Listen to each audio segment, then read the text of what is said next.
So this week I completed reading section 13.1, a little bit of a longer read, and now I'm reading 13.2. And of course that means that I am, I should have marked it there. I'm here and I'm in week 18 of my reading. I also did a few problems. I did some reviewing, so I didn't do as many problems as I should have or as I wanted to. When it comes to the reading and the problems, I'll just show the book. Now we're getting into a chapter that has a bit of a physics feel, and having a physics engineering background, it's a little bit of an easier read for me. So yeah, that's definitely changed the type of reading that I'm doing. Chapter 12, which I finished reading, worked out fine. I was expecting chapter 12 with R to the n integration to be harder than R to the n differentiation, but actually it was quite the opposite. The tail end of chapter 11 was the one that really had me thinking, and so these are actually harder sections.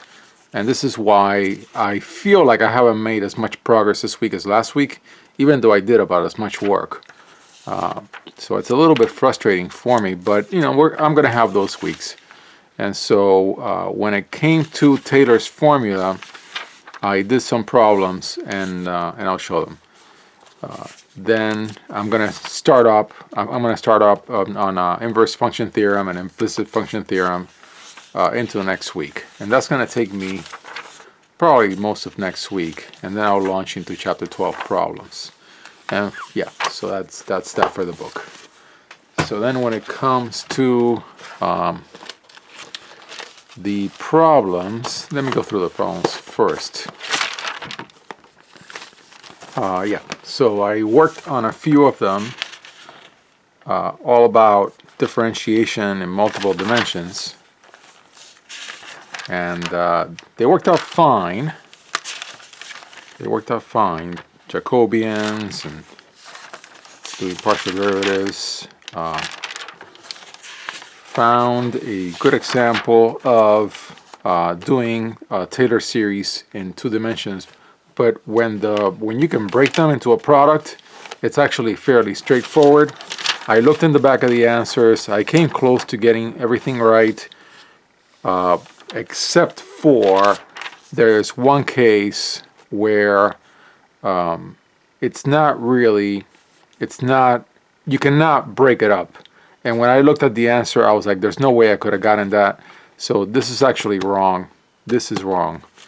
And so I'll have to revisit it some other day. I couldn't find anything on the web for when you do a Taylor series in multiple dimensions and the dimensions are mixed. I attacked it with a bunch of partial derivatives, but this is not correct. When I looked at the answer, it looks nothing like this. So that was that. Again, that's what happens before taking coursework. And then when it came to, I already have started, of course, as I said, chapter 13, but I haven't loaded the pages yet. And so I did finish reading all of chapter 12. And as I said before, it went pretty well. I could understand, and when I would draw my diagrams, I sort of understood what was being discussed. Yeah, partitions of unity.